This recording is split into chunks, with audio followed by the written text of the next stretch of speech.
Paul George denied a fourth year. Jalen Brunson and LeBron signing for less. Klay Thompson leaving the only team he's ever known. KCP allowed to walk from a title contender. What do all of these surprising offseason developments have in common? Excellent defense, better offense by Durant. They're all, in large part, a result of the NBA's new collective bargaining agreement. Specifically, they stem from a new measure called the second apron. It's the NBA's newest boogeyman, and it is definitely here to stay as teams strategize how they should move forward. So what is the second apron, and why was it put into place by the NBA? What will be the long-term effects on how the league will operate? How does it and the rest of the CBA affect your team's roster-building effort? Don't worry, we'll talk about every individual team later on. Hey yo, check out. To sum it up, the second apron is the NBA's biggest attempt yet to reel in spending and force teams to make hard decisions. We see it in the NFL and NHL, where teams have to let go of beloved players all the time. Let's look back to what the NBA landscape was before this latest effort. The old CBA had a soft salary cap. Yes, there were elements in it designed to reel in spending, but the main thing was, if you exceeded the luxury tax line, you'd pay escalating penalties as you went further and further over the cap or repeated that infraction over multiple seasons. But teams happily ignored these restrictions if they were in big markets or were winning big. Think of the 22 Warriors who won it all while paying an insane $346 million to afford their roster. That roster carried around $176 million in salary, but it was the luxury tax bill of $170 million that caused rumblings throughout the league. Or the Clippers, who paid $366 million just in luxury tax payments over the last 3 seasons for their flashy and not overly successful roster. The rule that allows teams to go over that soft salary cap is a provision called bird rights. Named after Larry Legend, these rights simply let you go over the cap for any player under contract. You can go from that affordable rookie contract, value signing, or trade acquisition and replace it with a much more lucrative deal. You can retain the players you already have. If your players were happy and you were willing to pay, you didn't have to make the painful decisions that are a hallmark of roster building in other leagues. Great for roster continuity, not great for controlling big spenders. Teams have also gotten very creative in using every option available to circumvent the cap and add to their team no matter where they fall. Sign-in trades, mid-level exceptions, trade exceptions, sending cash to other teams, taking back more money in trades, combining player salaries in trades, signing waived players for minimum salaries, the list goes on. Maneuvering the cap is an art form, and the best teams know how to do it. It's how the Celtics got Kristaps Porzingis and Drew Holiday. For the NBA, the day of reckoning finally came. Making teams pay extra to carry loaded rosters wasn't doing enough to deter them, or create the competitive balance that the league wanted. And thus, the second apron was born, haunting the dreams of GMs everywhere. The second apron is an additional tax level introduced in the 2023 CBA that takes effect when teams hit $17.5 million over that luxury tax threshold. The first apron existed under the old rules and returns with restrictions, like no acquiring players in sign-in trades, no picking up high-salary players that are bought out during the season, and more. The second apron keeps all those limitations and then goes crazy. No packaging players together to make trades, no mid-level exception. It declaws a lot of the shrewd tactics that the best GMs were using to build their teams. Those cheat codes of going around the cap are out the window. All are restricted and in most cases completely forbidden. Your team is your team, barring those exceedingly rare one-for-one swaps where salaries and team needs match up. What's more is the second apron will freeze your future firsts and then drop them to the bottom of the round regardless of where you finish for teams that go over the second apron in 3 out of 5 years. This one can be a bit confusing, but essentially, if you go over the second apron even once, your first round pick 7 years later can't be traded for 4 years. For example, if a team goes over the second apron in 2025, their 2032 draft pick can't be traded until 2029. That might seem really far into the future, but those picks have become valuable trade pieces for teams looking to rebuild and can be the potential key to a rebuild after a once good team goes into decline. A 2030 draft pick was part of the deal that got Damian Lillard to Milwaukee last year. So you can't use your picks and trades indefinitely, And if you become a bad team, you lose a valuable asset and potential lifeline. Imagine a really pricey team that's over the second apron not working out. For going over the apron, right away, their ability to upgrade the roster through future draft picks gets limited. And imagine they stay over the second apron for another 2 years and end up finishing with a bottom 5 record in the future as they try to reset. Instead of odds at a top 5 pick, they receive the last pick in the first round. Brutal. Of course, those big luxury tax charges haven't gone anywhere, so you won't be able to reshape your roster outside of the draft, and you will pay a fortune for it. So the second apron is putting teams in roster purgatory and coming for your pick. Pretty bleak, right? It's a lot to consider, so we did it for you. Here's how it affects all 30 NBA teams. Atlanta's in danger of being in the first apron, and the team's not good enough to justify that. It's part of why the Hawks let Saddiq Bey walk. Don't count on much interest in Trae Young at his price, with other teams still grappling with their own spending. Boston Celtics. Boston is the exception that proves the rule. With a championship team, they are throwing caution to the wind and running it back. But they will be stuck in the second apron indefinitely and pay huge tax penalties with little roster flexibility.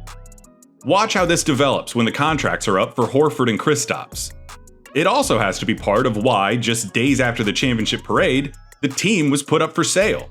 Paying potentially almost $500 million in salaries and penalties just isn't for everyone. Brooklyn and Charlotte find themselves in rebuild mode, so their main move right now is gearing up for the 2025 draft and hoping to acquire young talent or picks long term.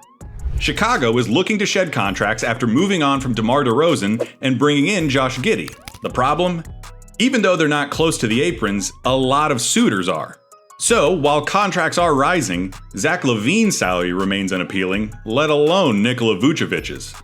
Cleveland has played the game smartly, knowing that they were going to spend huge on Evan Mobley. But with big salaries handed out to Mobley, Donovan Mitchell, and Jarrett Allen, they're going to have to be careful about adding any more salaries. It's why they're playing a game of chicken with Isaac Okoro and his restricted free agency. This will be a thing for pretty good but not great draft picks from now on. Dallas Mavericks. Dallas is already a big winner of this new era. Their pursuit of Klay Thompson was definitely aided by the new system. Of course, things are going to change drastically after Luka lands a crazy contract next offseason, but with that deal not starting until the 26-27 season, Dallas fans can breathe easy. Denver Nuggets. Denver's roster depth is one of the new era's biggest casualties. There's no other way to understand the departures of KCP and Bruce Brown. Now, players like Christian Brown and Peyton Watson have to step up. Denver could have thrown caution to the wind like Boston did, but decided not to. As a result, a lot of responsibility falls on the big-ticket stars, led of course by the Joker. Detroit Pistons. Detroit is one of 2 teams under the cap. It's probably why they paid Tobias Harris $52 million. All eyes are on their young players and their draft position. Golden State Warriors. Golden State was impacted a lot as they lost Chris Paul for nothing and bid goodbye to Klay Thompson.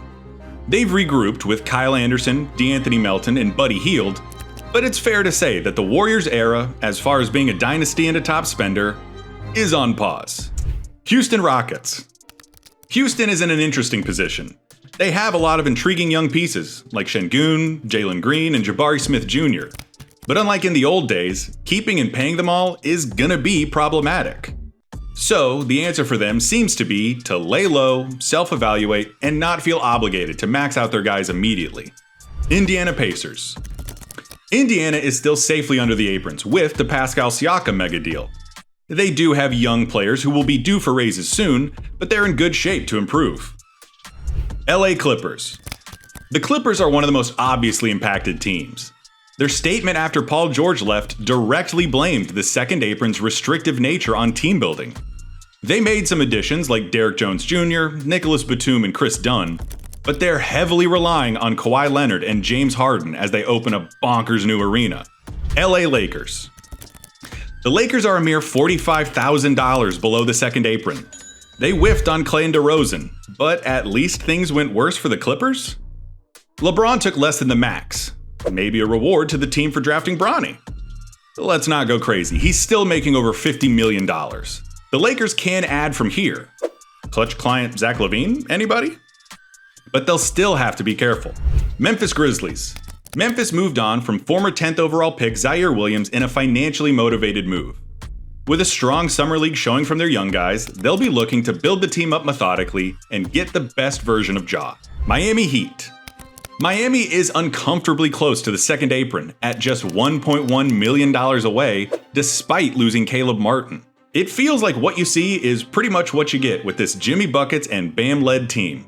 But don't count out Pat Riley cooking something up with Tyler Hero. Milwaukee Bucks. Milwaukee is set to be a second apron team for 2025, and because of that could be very limited. Most likely the front office will be betting on a rejuvenated Dame Lillard and a healthy Giannis to make a huge jump this season under a settled coaching staff. Minnesota Timberwolves. Minnesota is another projected second apron team, and it's no surprise Kyle Anderson and Monte Morris aren't back.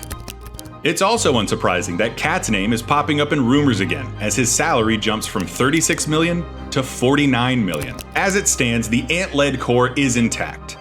But with an uncertain ownership situation featuring A-Rod, who knows? New Orleans Pelicans. New Orleans' intriguing roster is safely under the aprons. The trade talk around Brandon Ingram is still there, but somewhat hampered by other teams' limitations in making a trade work or wanting to give him a max deal. New York Knicks. New York was helped by Jalen Brunson signing his extension early for less and paving the way for Mikal Bridges to potentially do the same. Though they lost Isaiah Hartenstein, the Knicks have to be happy that Brunson went team-friendly, which gives them a chance to stay below the second apron. These are the benefits of stocking a team with Nova BFFs. Oklahoma City Thunder. Oklahoma City is in a great position for the short and medium term as they are overflowing with young, underpaid talent like Jalen Williams and Chet around a superstar in Shea. In the long term, though, this will get really interesting. They'll face severe limitations if they keep everyone after their rookie deals. But where GM Sam Presti's genius comes in is that they've stockpiled other teams' future picks as well as draft swaps, so they will have chances to replenish talent. It may just be a different type of dynasty than we're used to. Orlando has been judicious about spending despite a young, inexpensive roster.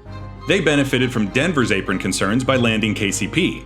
They creatively front-loaded Jonathan Isaac's new contract and are built around Franz Wagner, who just signed a max deal, with extensions looming for Jalen Suggs and Paolo Banchero. Philadelphia 76ers. Philly is another huge winner of the second apron era, landing Paul George and Caleb Martin this offseason. Right now, they're in the first apron and will have to get creative to upgrade the roster.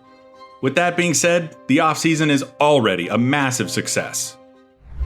Phoenix Suns. Phoenix, led by wildcard owner Matt Ishbia, has made their intentions clear. They see themselves as a title contender and will be in the second apron the next 2 years with Kevin Durant leading the show. They're going to try to get out of it after that to preserve their draft position, but Ishbia admits, if he thinks they're still a contender, that could change. Portland Trailblazers. Portland made a savvy move to dip below the first apron by landing Deni Avdija for Malcolm Brogdon and picks. They still carry expensive contracts like Jeremy Grant and DeAndre Ayton on a non-contending roster, so expect them to be patient. Sacramento Kings. Sacramento made headlines by upgrading from Harrison Barnes to DeMar DeRozan in a sign-in trade. That was foreshadowed by sending away Davion Mitchell to cut salary. Right now, they're under the first apron and have some flexibility. San Antonio Spurs. San Antonio is in a great position with Wemby in the middle. They capitalized on the Warriors' decision to let Chris Paul go for nothing.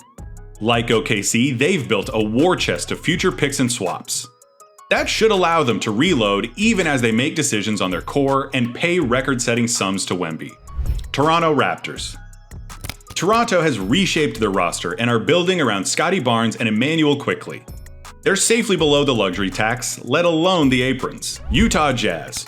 Utah is a fascinating team now, having locked up Lauri Markkanen, much to the dismay of the rest of the league.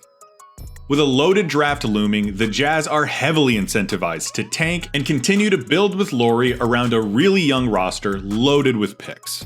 Washington Wizards. Washington is another team with its eyes on the draft. They have a collection of expiring contracts like Malcolm Brogdon and Marvin Bagley that they could use to try to land future picks. Now that we've gone through all 30 teams, let's take a look at the big picture trends emerging from this new landscape.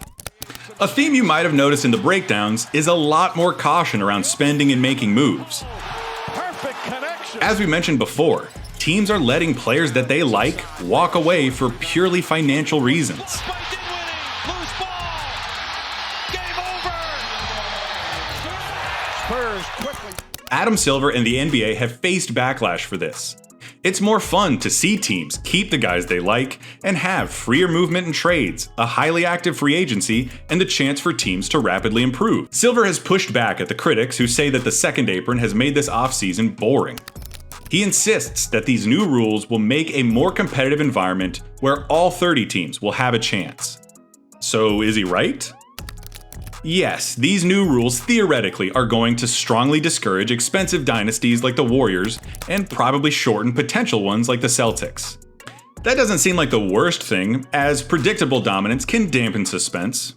But I can't really get past some of the unintended consequences for a homegrown team like OKC, nailing picks and then having to punt on a ton of them. That doesn't seem like fun for fans who invest in watching their young team rebuild. And the punitive nature of the aprons also ensures that there will be a lot of caution among non-contenders. If you spend big on a free agent who doesn't take you over the top, it's nearly impossible to move them. If you try to take a shortcut to contention, the new system means it'll be a long road back if it doesn't work out. Will Jalen Brunson's decision to take less money lead to more stars signing team-friendly deals instead of defaulting to the max, a la the Spurs' Big Three? This is something we can see in the NHL and NFL frequently, but one that hasn't been the trend in the NBA. If it catches on with the right team, it might facilitate dynasties in a way that the NBA is trying to prevent. The other big thing we might see is similar to something you see in the NFL. Teams with a good QB on a cheap rookie contract now invest early in trying to take advantage and accelerate their title hopes. For young NBA teams, this could become a new blueprint. Teams making more all-in moves around younger superstars. It would explain the Thunder's big spend on Isaiah Hartenstein. Right now, it's truly too early to tell how this all plays out long-term. Boston will be the first test case as far as a big market championship team's appetite to take on the biggest restrictions of the second apron and live with the consequences. Oklahoma City and San Antonio will be the guinea pigs for how a promising young team grapples with trying to build a sustainable dynasty in the new apron era. What's clear though is the NBA's way of doing things is forever changed. The second apron is here to stay, and the days of thoughtlessly running it back and ignoring the bills are over.